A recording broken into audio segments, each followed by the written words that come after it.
Shalom, anak-anak ibu bertemu kembali dalam materi bab 4 untuk kelas 7 ya. Roh Kudus memperbarui hidup orang beriman, materinya kelas 7. Ayat Alkitabnya Yohanes 14 ayat 26, Kisah Para Rasul 1 ayat 8. Nah, ini seperti biasa, mulai dari diri kamu, yaitu pertanyaan pemantiknya. Apakah kamu pernah mendengarkan kata Roh Kudus?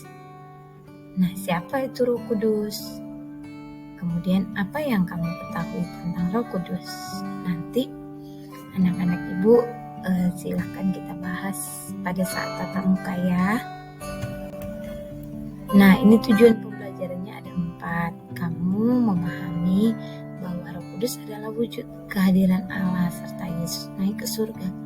Yang kedua, kamu bisa mengungkapkan cara Roh Kudus berperan dalam hidupnya sehari-hari.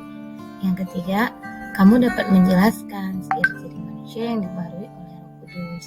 Yang keempat, menghasilkan karya yang berkaitan dengan karya Roh Kudus. Yang kelima, bersikap sebagai manusia yang telah diubah dan diperbaharui oleh Roh Kudus.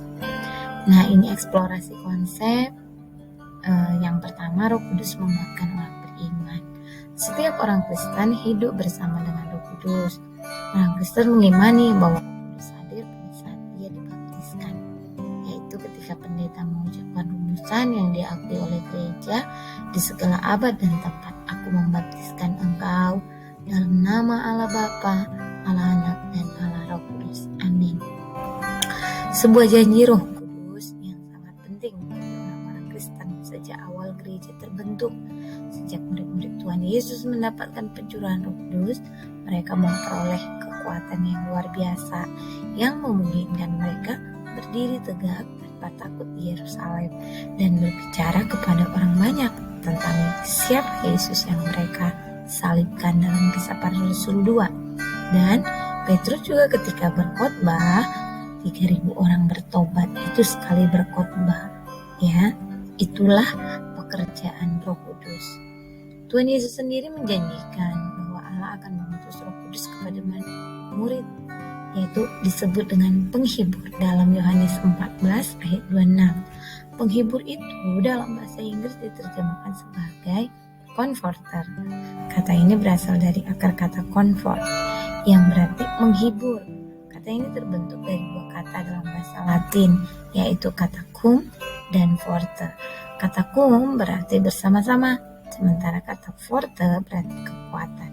Dengan kata lain, kata comfort dalam bahasa Inggris berarti bersama-sama memberikan kekuatan. Dari sini jelas bahwa penghiburan yang diberikan oleh Roh Kudus juga adalah kekuatan yang akan mengembalikan orang yang dihiburkan kepada kekuatannya yang sebelumnya, atau bahkan lebih hebat lagi. Ini refleksi terbimbing kamu.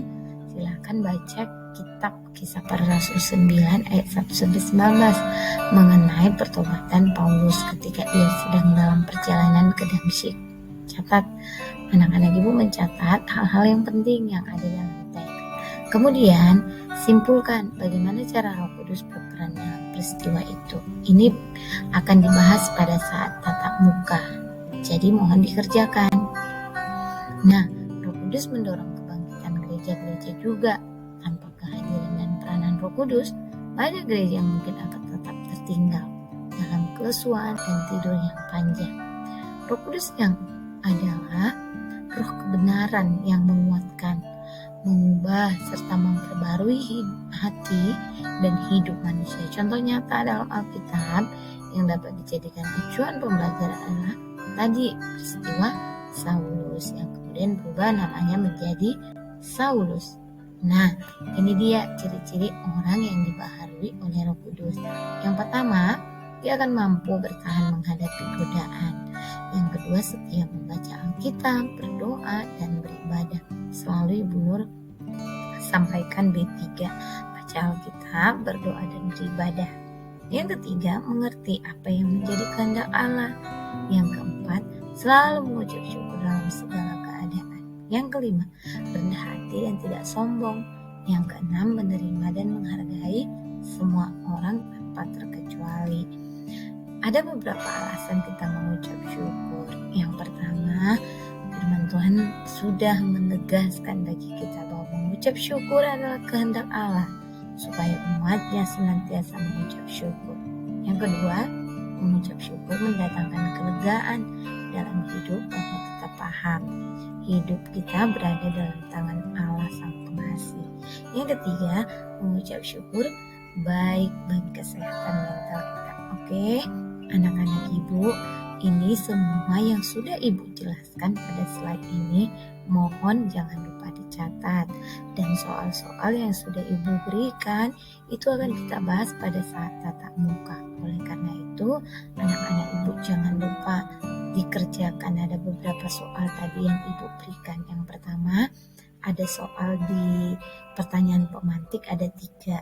Yang kedua, di refleksi terbimbing ada 1. Jadi anak-anak ibu saat tatap muka ini ibu koreksi ya. Oke, sekian pembelajaran kita hari ini. Tuhan Yesus memberkati.